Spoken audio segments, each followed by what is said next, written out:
You hear folks, a lot of familiar faces, always good to be among friends. A couple in the back asked me about write-in campaigns, so I thought I'd just do a little house cleaning there.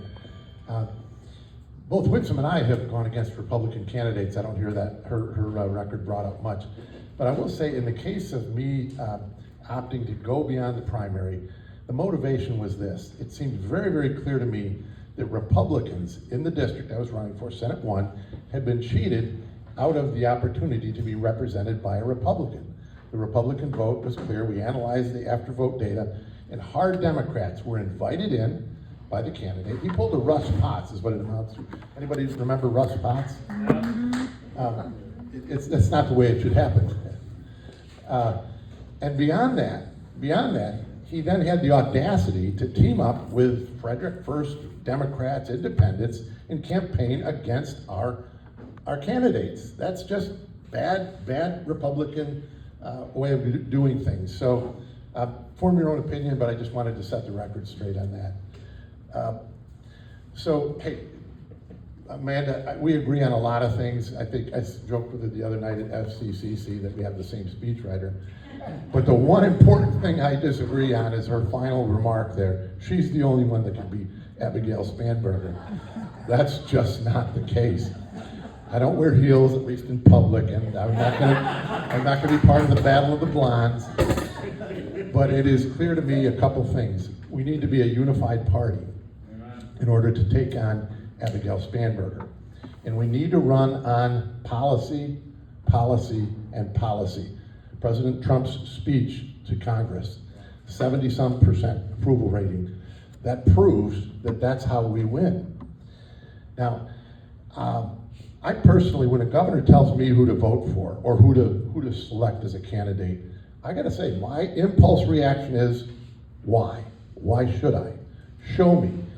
Show me the track record. Show me what this person will bring forward in the way of policies. Well, as I looked at that question with other people, with an open mind to where we're tracking to win, and believe me, we need to win. I've sat through a couple years of Democrat trifecta, and it's painful.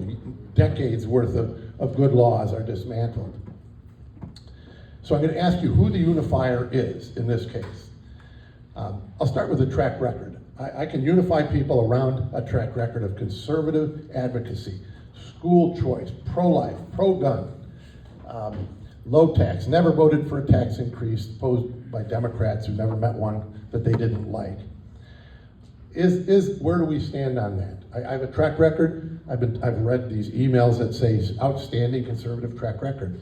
I go to the website and all I see is glamour shots of personalities saying, vote for this person. And obviously I'm speaking of the presumptive nominee.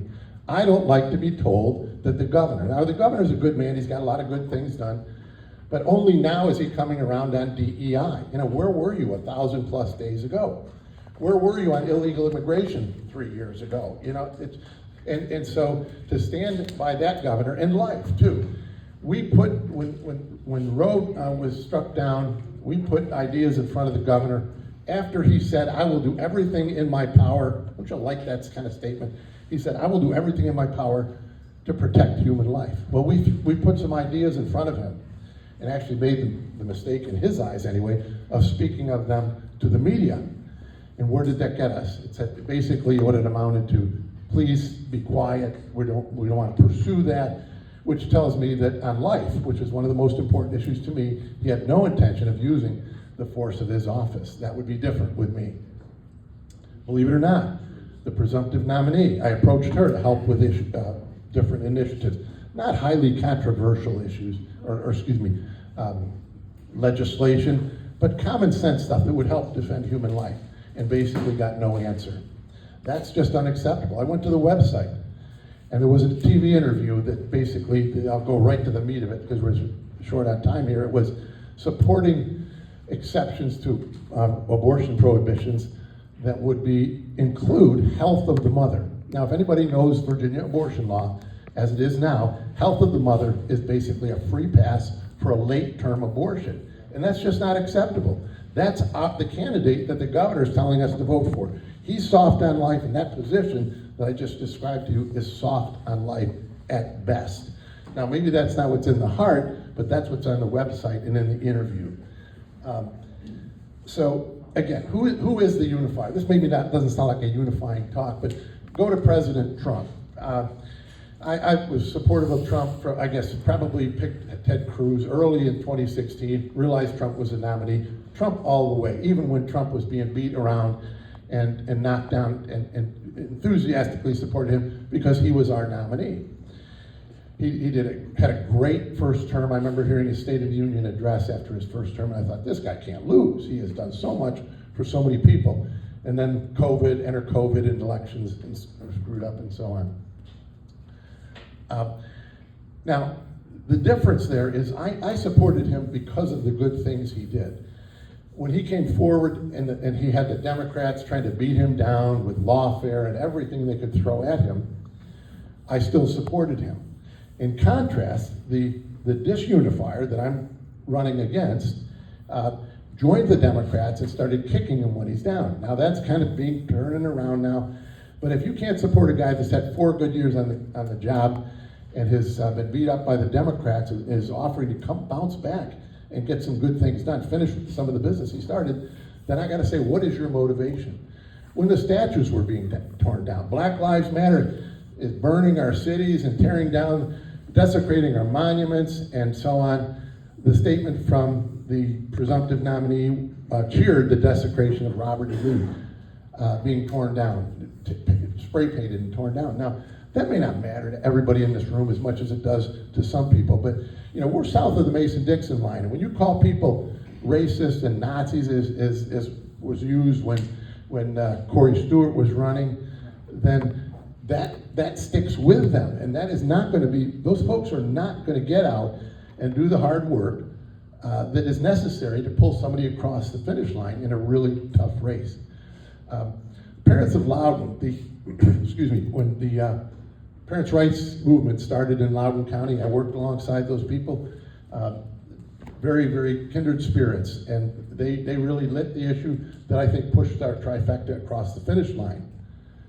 They have come to me and said, we've gotten some help from Youngkin, we've gotten some help from Miyares, but where's the presumptive nominee? When I was in office, we had a bill called Sage's Law that would require parental notification. The parents of the young girl who was abused, assaulted sexually 3 times in a restroom, came in support of the bill. We tried to recruit help from the LG who had run on saying, I will help parents, I will advance your rights, and never got an answer. Okay, so I know you're busy, I know you're running the Senate, but that's just not good enough for me. I supported that person enthusiastically, and I expected that person to be there when we needed them, and it just didn't play out that way. It's great that everybody's against DEI now. I've been taking a position on things like discrimination, opposing it. Hello? Yeah, things like the transgenders, that's coming of age now. You have people in Washington acknowledging natural reality, which is there's only men and women. Isn't that fantastic? You can actually hear that kind of truth coming out of Washington. I'm ashamed when I hear one of the most powerful people in our government, the presumptive nominee, apologizing to the cross-dresser in the Senate for calling him sir. Now, I remember making a statement to the Winchester Star. I had to go back and look it up, but I said, look, people who have that problem have a mental disorder. That was not the proper thing to say back then, and I took a lot of heat for that, certainly among the Democrats in the legislature. But it's the truth. If you can't speak truth to power, how can you be the one to stand up and say that men don't belong in women's sports? You're on the wrong side of the issue there. So these are, again, maybe not everybody's biggest issue, but folks, we need a fighter. We need a fighter, and I think the biggest distinction between me and any of the other candidates, so maybe this is a thing that I differ from a little bit, even with Amanda, is we're going to win on policy. I said that at the beginning. Trump is proving that that's what people will react to. If you go to our website, you will see a comprehensive plan to bring DOGE to Virginia, to apply the savings from DOGE to good things like improving education, which improves the state economically and from a business perspective, and also to see it take on the car tax. This is unanimously the least popular, closed up now, the least popular tax in Virginia. So folks, I didn't wake up one morning and say I want to be governor. In fact, the title of governor, whatever. But having the power to do what Trump is doing in Washington, use the full force of that office to bring that kind of activity and action to Virginia, I'd love to have that opportunity. So I hope you'll sign my petition. Thank you, Mr. Chairman. Yeah.